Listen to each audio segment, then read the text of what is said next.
जिहाद जिहाद जिहाद। क्या है जिहाद? सामान्यतः जिहाद एक अरबी शब्द है।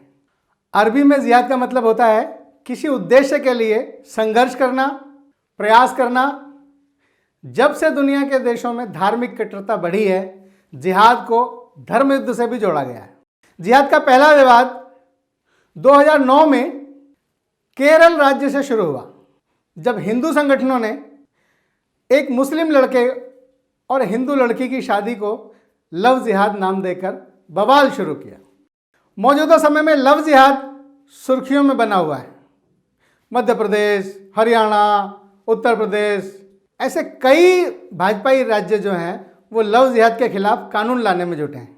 तो वहीं गैर भाजपा राज्यों में इसके खिलाफ विरोध प्रदर्शन चल रहा है।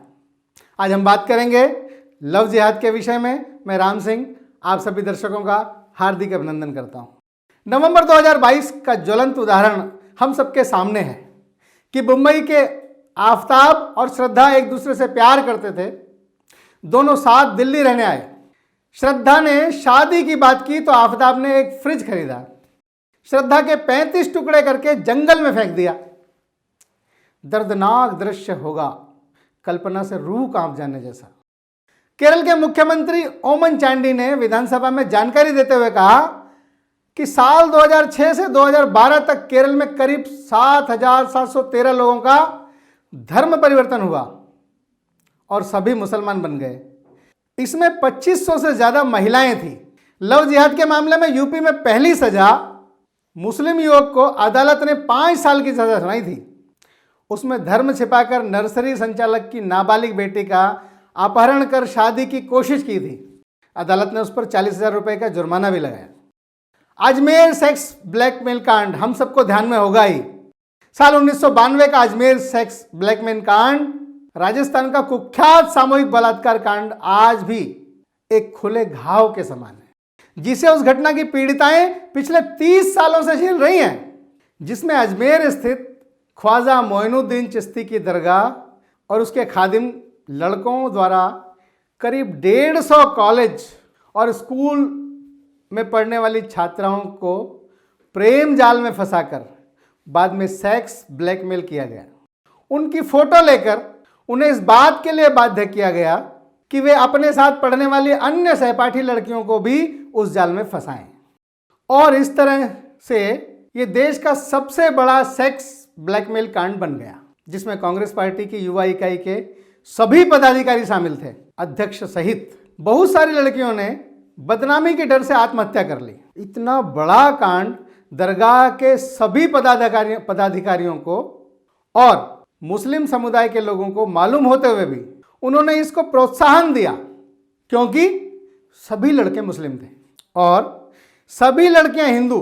इसलिए यह कांड एक वास्तविक लव जिहाद था। पश्चिमी उत्तर प्रदेश में मेरठ के एक गांव की रहने वाली मंजू, ये बदला नाम है, क्या लव जिहाद का शिकार हुई? क्या उसे जबरन अपना धर्म परिवर्तन करने के लिए मजबूर किया गया? क्या यह सब कुछ एक सुनियोजित रणनीति का हिस्सा था या इसमें कहीं प्यार भी था? इन सवालों पर उत्तर प्रदेश के इन इलाकों में आजकल बहस छिड़ी हुई है। मंजू ने पुलिस को दिए अपने बयान में आरोप लगाया कि उसके साथ यह सब कुछ उसे धोखे में रखकर किया गया। पुलिस मंजू के आरोपों की जांच कर रही है। सहारनपुर के नुमाइश चौक के पास रहने वाली रीना, यह भी बदला हुआ नाम है, उसकी कहानी भी मंजू से मिलती जुलती है। उसका आरोप है कि झांसा देकर उससे शादी की गई और शादी के बाद उस पर धर्म परिवर्तन करने का दबाव डाला गया। मंगोलपुरी क्षेत्र में रहने वाली एक युवती ने लव जिहाद से बचने के लिए अपनी जान दे दी। आत्महत्या से पहले लिखे चिट्ठी में जो कुछ उसने लिखा उससे साफ हो जाता है कि युवती एक मुसलमान प्रेमी से बहुत तंग आ गई थी। इस युवक ने शुरू में अपना धर्म छिपाकर तथा अपना नाम विशाल बताकर युवती से प्रेम जाल में फंसाया उसको। किंतु जब युवती को वास्तविकता का पता चला तो उसने नाता तोड़ लिया उससे। किंतु इसके पश्चात धर्मांध युवक मोहम्मद एजाज, उसके दोस्त और संबंधी, ये सारे लोग युवती पर विवाह करने के लिए दबाव डालने लगे और उसे धमकी देने लगे, तरह तरह से उसे परेशान करने लगे। इस कारण वह इतनी तंग हुई कि उसने आत्महत्या करने का निर्णय लिया और घर में फांसी लगा ली। परिजनों ने पुलिस को इसकी सूचना दी। पुलिस ने इस प्रकरण की जांच शुरू की है। जांच के समय पुलिस ने युवती के पास एक चिट्ठी को बरामद किया जिसमें मृतक युवती ने अपनी मृत्यु का कारण लिखा था। आरोपी मोहम्मद एजाज को जल्द पकड़ने का पुलिस ने आश्वासन दिया है। युवक के जीजा और उसके भाई को शिकायत की बात पता चली तो उन्होंने भी युवती को संबंध बनाने के लिए कहा और ऐसा नहीं करने पर जान से मारने की धमकी देना शुरू कर दिया। गीता ने चिट्ठी में साफ लिखा है कि वह मुझे जीने नहीं देंगे, इसलिए मैं आत्महत्या कर रही हूं। लव जिहाद का मतलब यही ना कि कोई मुस्लिम युवक किसी गैर मुस्लिम लड़की से अपनी पहचान छुपा के उससे प्यार, इश्क, मोहब्बत करे और फिर इसके बाद उससे शादी करके इस्लाम कबूल करवा ले।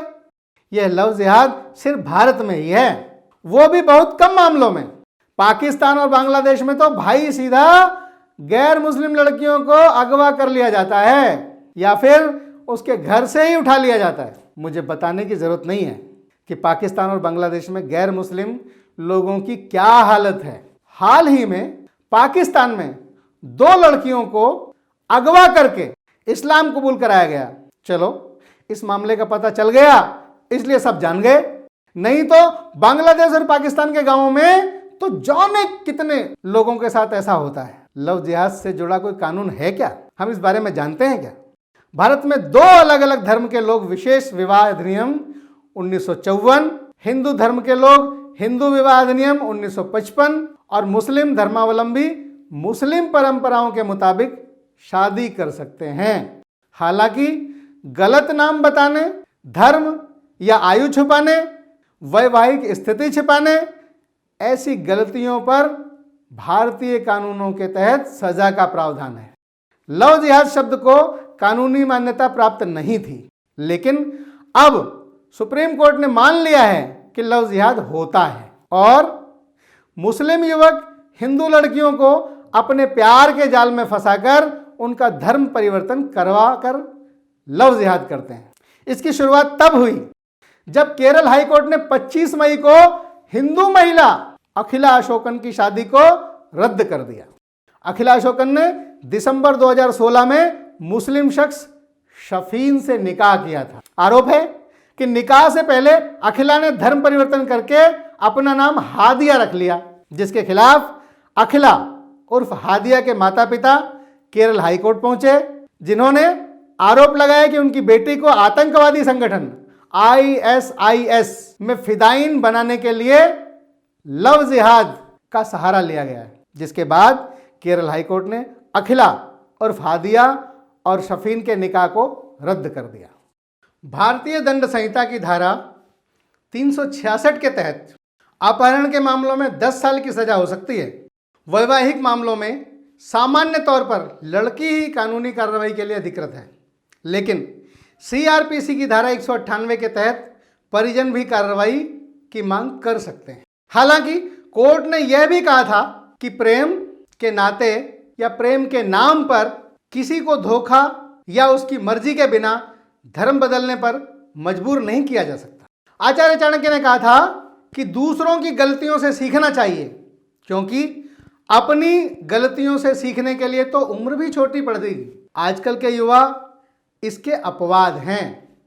वे सब कुछ अपने जोखिम पर अनुभव करना चाहते हैं, इसलिए जब तक उन्हें यह अनुभव हो कि वे किसी जाल में फंस चुके हैं, वे अपना अधिकतम नुकसान कर चुके होते हैं। नतीजा आत्महत्या, वेश्यावृत्ति और जैसा जीवन चुना उसे वैसा जीने की मजबूरी के साथ नरक से भी बदतर जीवन।